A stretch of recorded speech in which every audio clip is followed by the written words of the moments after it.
Hello, this is Angela with Parkos Permaculture. I hope there is not too much ambient city noise in this video. I am in downtown Seattle.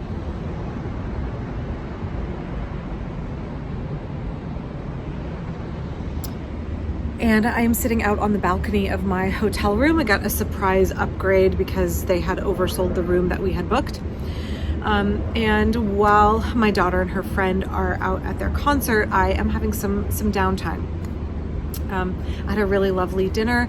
I texted my friend that I feel like I'm cosplaying an upper middle-aged woman staying in a hotel that is far fancier than I probably should be staying in, and having our room upgraded. And like I had a cocktail and I had lamb and pasta for dinner at the hotel restaurant downstairs, and I'm wearing my loose linen shirt and my summer scarf, and now I am back up on my private balcony and I'm having a kilt lifter, and I'm having dessert that I took back with me to my room.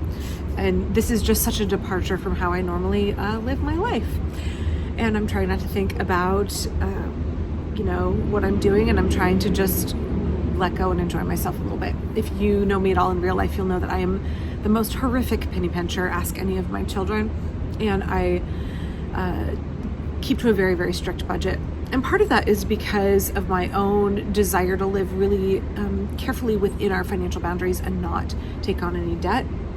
And part of that is because of my commitment, perhaps somewhat pathologically, to permaculture and earth care, people care, and fair share. And for me, I have a hard time spending resources when I know that other people are doing without. So I think I've talked about it in the past. It might be Protestant guilt. It might be, some kind of other drive, or it might just be what I would call a conscience, right? It's really hard for me to spend money on something and not think about how it could have gone toward, someone in need, or somebody working toward ecological restoration somewhere, some kind of environmental cause. So nonetheless, I am deciding to spend the evening sitting out here with my kilt lifter. Seattle in the summer at nighttime is unbelievably beautiful. The night is really peaceful and lovely. I realize this isn't a normal permaculture video, and again, I always have this kind of desire to want to not do a vlog style YouTube channel, but to have each of my videos be topical, right? And somehow pertinent to permaculture or homemaking. And I think that can often be a challenge for me. Sometimes I feel like in order to make some of my permaculture videos, I have to kind of remove myself from the real world a little bit, or remove the subject matter that I discuss from the real world. And while I'm constantly trying to tie permaculture to the fact that we have to do it within the broken systems that we're all living in, it does in some ways feel a little bit detached, because permaculture exists within this tension and this yearning and this desire to create a more just world, and a world where we are healing not only our relationship with the planet, but with other people.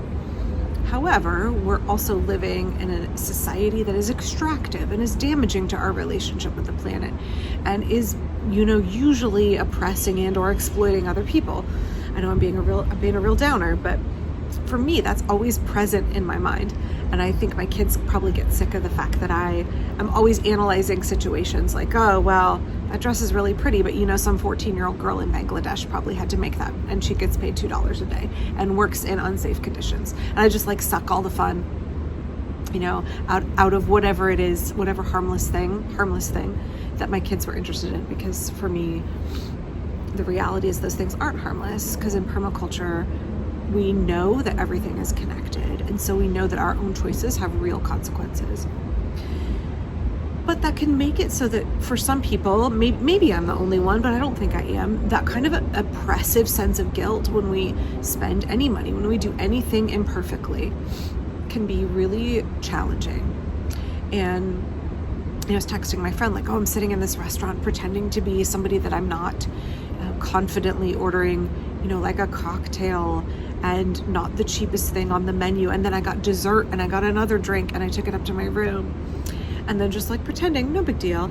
And thinking about how a lot of people live their lives that way. And I don't want to make it sound like I'm not comfortably middle class, because I am comfortably middle class. anybody in the middle class is one crisis away from being homeless, basically.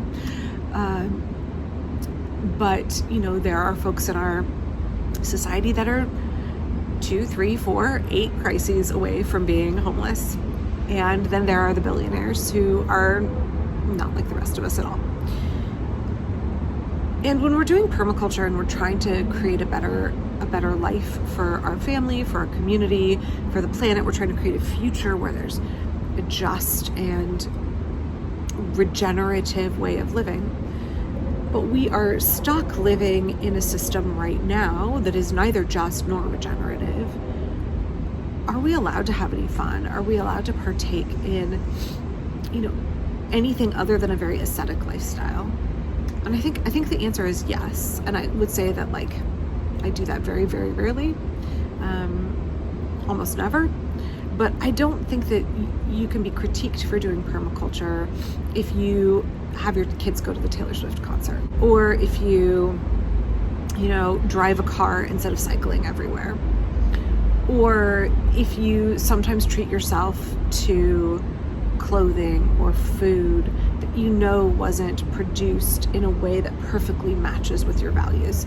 I don't think that means you are a person who lacks integrity. I think it means you're a person who must exist in the real world. So if you ever see me in my videos seeming to adhere to a fairly rigid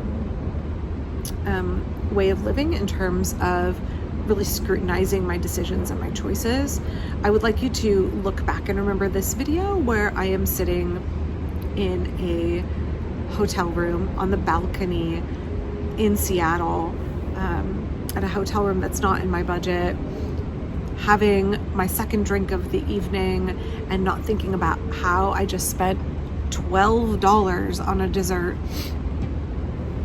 and realize that I am trying to remember that I only get this one life, and there's a difference between saying I'm going to live this life frivolously in a way that pursues only my own pleasure above all, versus saying I don't deserve to have any enjoyable experiences whatsoever.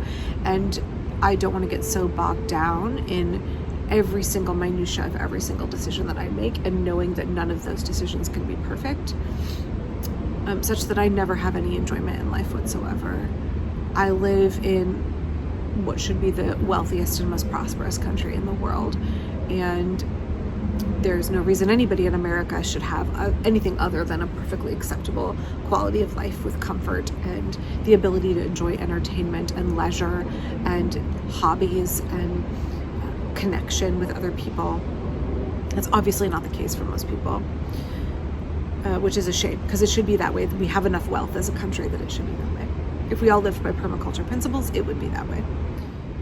Okay, so I know this is a little bit rambly and a little bit stream of consciousness. I just don't want people to feel that you can't do permaculture if you aren't doing it perfectly, as I've said in the past, but also that you can't do permaculture and take time to enjoy the beautiful things in life. I am, a deconstructed Calvinist, and so I come from a very strong, intense background of eschewing pleasure in whatever form, but life is sensory, life is pleasurable, and we are meant to enjoy it. And I don't think life should be about deprivation, and permaculture is about abundance. It is not about deprivation. And I think it is perfectly okay, and you should feel perfectly okay if you take those brief moments that you can to embrace experiences that are enjoyable, enriching, that connect with your senses, that are fulfilling, that feel a little bit decadent now and then. Doesn't mean you aren't doing permaculture right, doesn't mean you're a bad person. It means that you are striving to live in that tension between wanting a better society and having the society that you are born into. And I don't know what your thoughts are about that. I'm sure I'll get criticism down below. What I don't want is for you, my viewers, to feel criticized. I don't want you to feel criticized by any of the content in my video. I don't want you to feel videos. I don't want you to feel judged. I don't want you to feel like there is some kind of hierarchy of who is doing permaculture, who's the most permaculturiest, who is the most morally pure in permaculture, because none of us are. because the culture that we're immersed in makes it impossible for us to make perfect choices. Yeah, I would love to hear your thoughts down below. I would love to hear your thoughts more and more as I get older, as I'm now 40 something years old, 44. Is that how old I am? Feels like that happened really fast. I'm still as idealistic as I am in my 20s, but I am not as rigid in my thinking. I am not as moralistic, and I am not as judgmental of myself and other people. Well, I'm still judgmental of myself. I'm definitely not as judgmental of other people, because I understand now how hard it is. I think in my 20s, I didn't really realize I needed the gift and the benefit of time to realize how hard it is to do things perfectly in alignment with our ideals, or even marginally in alignment with our ideals. And I realize much more now all of the systems that are at play that make it really difficult for people to choose the way they would want to choose. And I also have much more compassion for when people choose moments of pleasure, moments of satisfaction, moments of getting some kind of sensory experience, because there are so many of us for whom those opportunities to experience, pleasure and connection and enjoyment and feeling like you're treating yourself and taking care of yourself and, putting yourself first and enjoying the good and beautiful things that the world has to offer, those opportunities can be really few and far between for a lot of people. So yeah, thanks for listening. Please share your thoughts down below. Please tell me what you think. What is it like to exist in a world where you want to make the world better, but maybe you don't want to be an ascetic? Maybe you struggle with that tension of wanting to be just and wanting to make the world a better place, but you're exhausted trying to have your life be sacrificial all the time. Or maybe your life and the way you view permaculture is that you want everybody to have the ability to connect with beautiful things, to have enjoyable experiences, to eat wonderful food, to drink fantastic beer, to enjoy music, to stay in beautiful places, to sleep on luxurious beds with, comfort and big fluffy pillows, to have wonderful hot showers or a sauna or, a hot tub, and,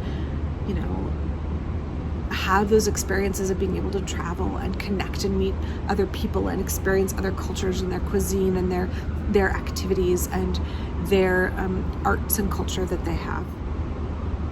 So I'm going to go here. I'm going to sit, and I was going to knit, but I think I've had a little bit more than I care to for the point I am in my knitting, which takes some careful math because I'm working on the neckline of my vest.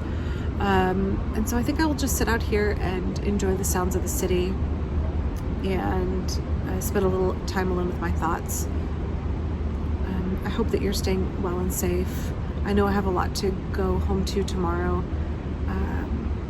But for now, I'm going to just try and enjoy the evening and be present in the moment. Thanks for listening, and I'll be back real soon. Bye-bye.